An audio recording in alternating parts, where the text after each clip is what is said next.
Hello friends, Radhe Radhe, जय श्री कृष्णा। कैसे हैं आप सब? आशा करती हूँ आप सब अच्छे होंगे, स्वस्थ होंगे और मैं भी अच्छी हूँ। तो आज इस वीडियो में मैं आप सबको महाशिवरात्रि के व्रत कथा को सुनाऊंगी। तो उससे पहले आप सभी को महाशिवरात्रि की अनंत और अनंत शुभकामनाएं।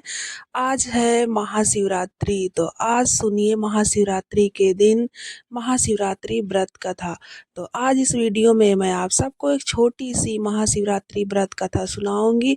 तो चलिए शुरू करते हैं। पूर्व काल में चित्रभानु नामक एक शिकारी रहता था। जानवरों की हत्या करके वह अपने परिवार को पालता था। वह एक साहूकार का कर्जदार था, लेकिन उसका ऋण समय पर ना चुका सका। तो क्रोधित साहूकार ने शिकारी को शिव मठ में बंदी बना लिया। संयोग से उस दिन शिवरात्रि थी। शिकारी ध्यान मग्न होकर शिव संबंधी धार्मिक बातें सुनता रहा। चतुर्दशी को उसने शिवरात्रि व्रत की कथा भी सुनी। शाम होते ही साहूकार ने उसे अपने पास बुलाया और ऋण चुकाने के विषय में बात की। शिकारी अगले दिन सारा ऋण लौटा देने की वचन देकर बंधन से छूट गया। अपनी दिनचर्या की भांति वह जंगल में शिकार के लिए निकला, लेकिन दिन भर बंदी गृह में रहने के कारण भूख प्यास से व्याकुल था।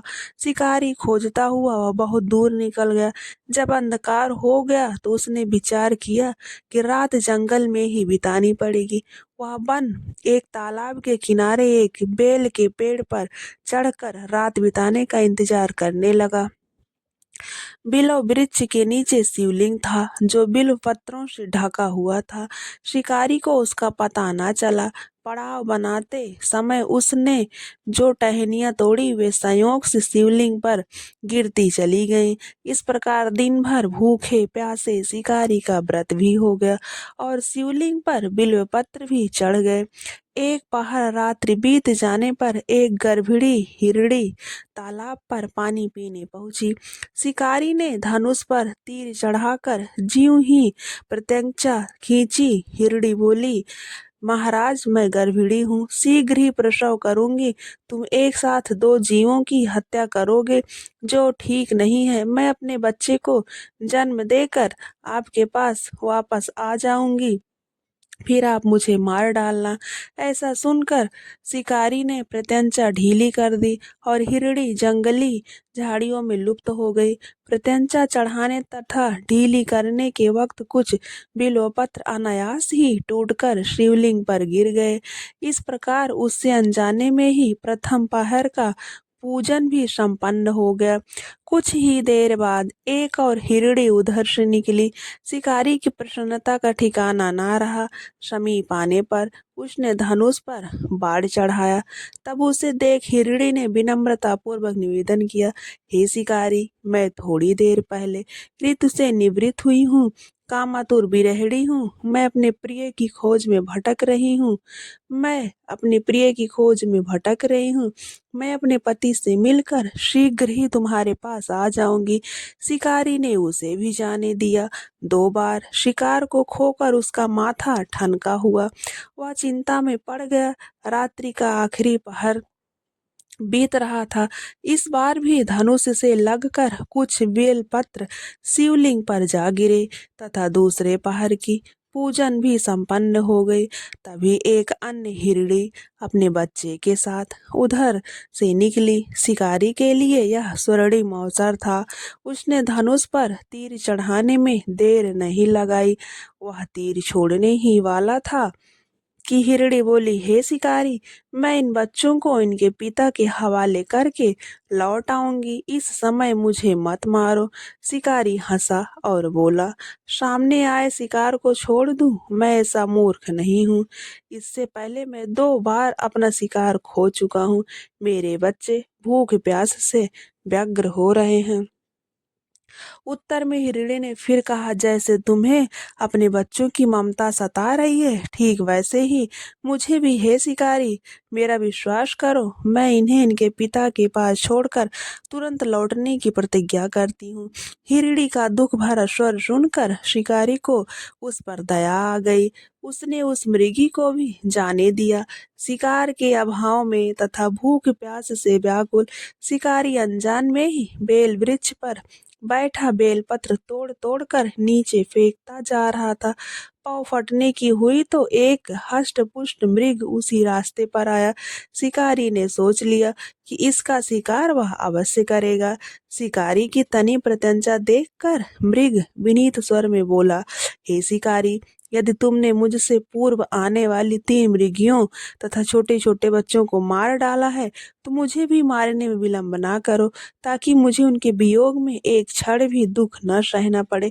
मैं उन हिरड़ियों का पति हूँ। यदि तुमने उन्हें जीवन दान दिया है तो मुझे भी कुछ क्षण का जीवन देने की कृपा करो।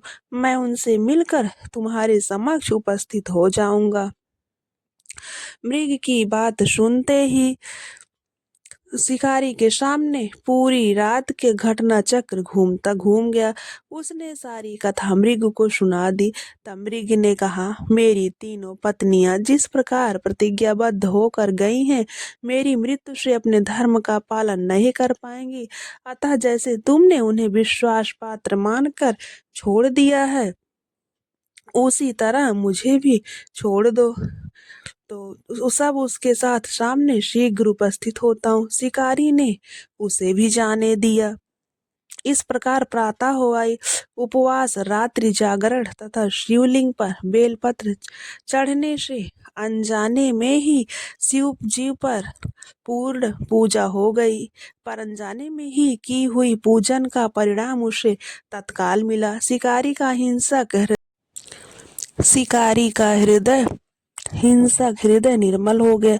उसमें भगवत शक्ति का वास हो गया। थोड़ी देर बाद वह मृग सपरिवार शिकारी के समक्ष उपस्थित हो गया ताकि वह उनका शिकार कर सके।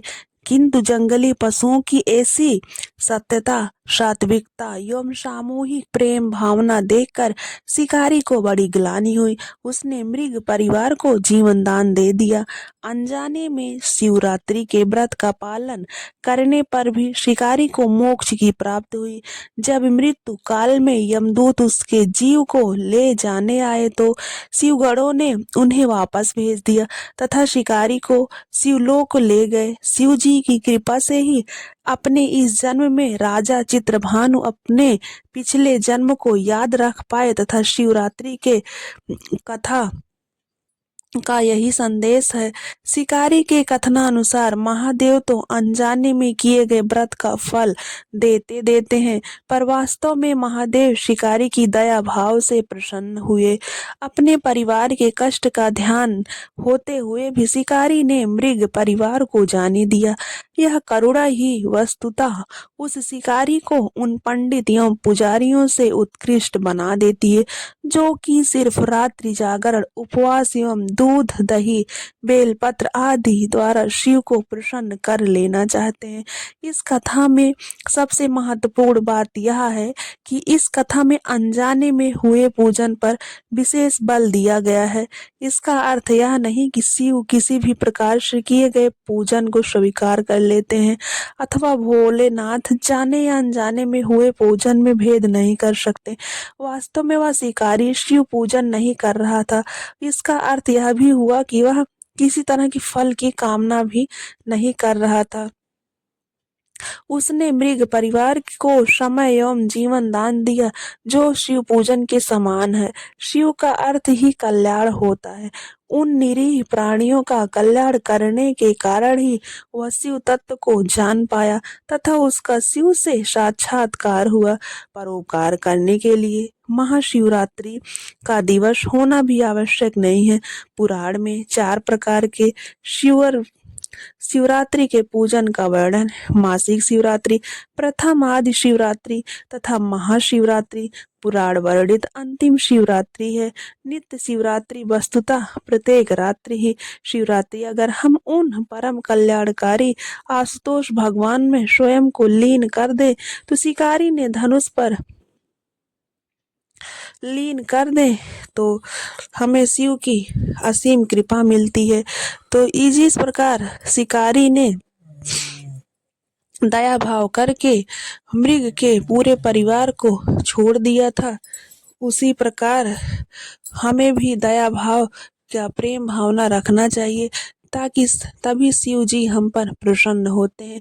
शिव जी का कहना है कि शिवरात्रि एक ही दिन नहीं, शिवरात्रि डेली आती है, तो हमें जो है डेली प्रेम भावना दया भाव दूसरे जीवों पर दया करना चाहिए, प्रेम भाव से रहना चाहिए, और तभी शिव जी प्रसन्न होते हैं।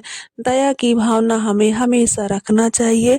तो इस कहानी से हमें यही सीख मिलती है कि हमें अपने अंदर हमेशा दया भावना रखना चाहिए, दूसरों के प्रति कृतज्ञ रहना चाहिए। तो आशा करती हूँ छोटी सी कहानी आप सभी को पसंद आई होगी। तो महाशिवरात्रि का व्रत आप लोग रखिए, पूजा पाठ करिए, व्रत को कहानी सुनिए। हर हर महादेव, हर हर महादेव।